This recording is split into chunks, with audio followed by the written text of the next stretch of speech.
Bonjour, je m'appelle Cyrine Lucetta, je suis actuellement étudiante au baccalauréat en psychologie et en 2024, j'ai participé à un projet de recension des écrits pour la bourse d'initiation à la relève au collégial. C'est un projet qui s'est fait sous la supervision de François Régimbal et Éric Richard, deux professeurs de sociologie au Cégep du Vieux-Montréal. Le but de cette recension des écrits était de déceler les potentielles différences de genre en ce qui concerne l'alimentation chez les étudiants aux études supérieures. Il est important de prendre en considération que les personnes non-binaires n'ont pas été prises en compte dans cette recension des écrits, donc c'est quelque chose à avoir en tête lors de l'interprétation des résultats. Donc, pour la méthodologie, comment ça a fonctionné? Donc, il y a d'abord eu le choix d'une dizaine de mots-clés qui a été fait, puis par la suite, ces mots-clés ont été utilisés afin de trouver des études pertinentes sur des moteurs de recherche tels que Google Scholar, ProQuest, Eric, Cairn, etc. Par la suite, une bibliographie commentée d'une 40aine de pages a été faite, puis les études qui ont été jugées les plus pertinentes ont été résumées, puis à l'aide de tous ces résumés, il y a eu une synthèse qui a été produite, où tous ces résultats-là ont été tous compilés. Donc, quelles sont les affirmations que j'ai pu retenir de par cette recension des écrits, de par ce projet? Donc, en premier lieu, en ce qui concerne les facteurs environnementaux, la transition vers les études supérieures comporte plusieurs avantages et inconvénients. Donc, pour citer quelques avantages, donc il y a une plus grande indépendance physique, sociale, un plus grand développement personnel et également un changement de mode de vie qui peut être vu comme quelque chose de positif selon les étudiants en ce qui concerne la littérature. Mais on remarque également des inconvénients. Un premier inconvénient à prendre en considération, c'est que les femmes prennent davantage... il y a une préoccupation alimentaire et tout qui est décuplée et il y a également une prise de poids qui vient avec cela. Et les femmes sont davantage enclines à développer des troubles du comportement alimentaire si elles ont des relations conflictuelles avec leur famille.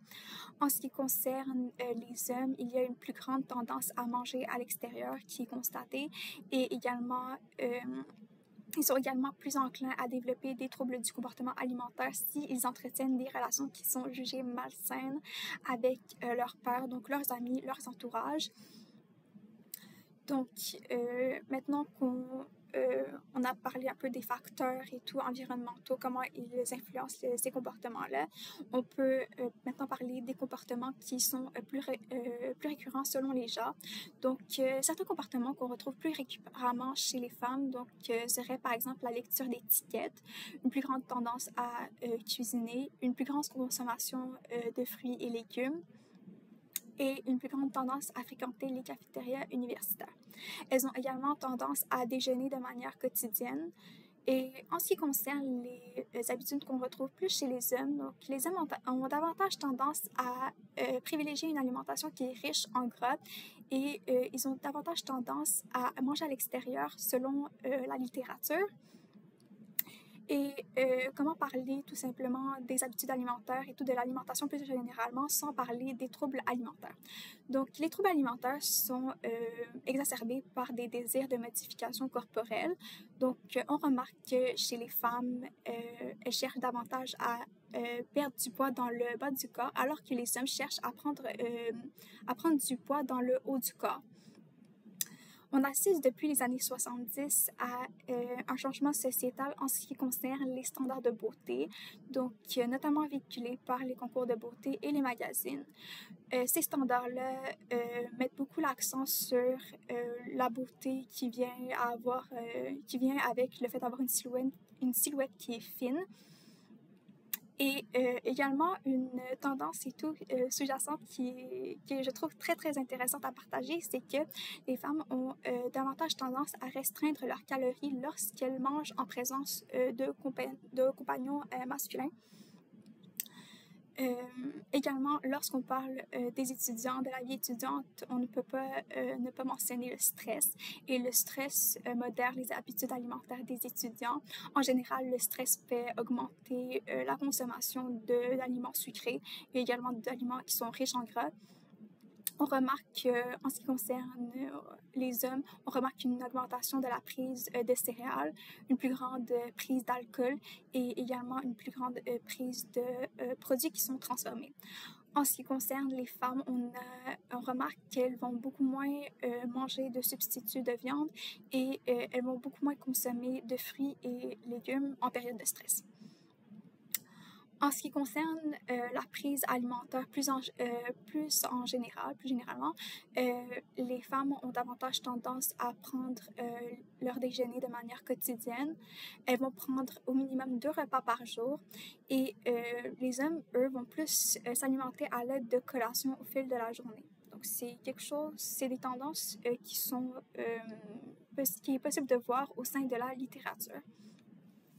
Par la suite, on peut rebondir sur les connaissances nutritionnelles en ce qui concerne les deux genres. Donc, on remarque que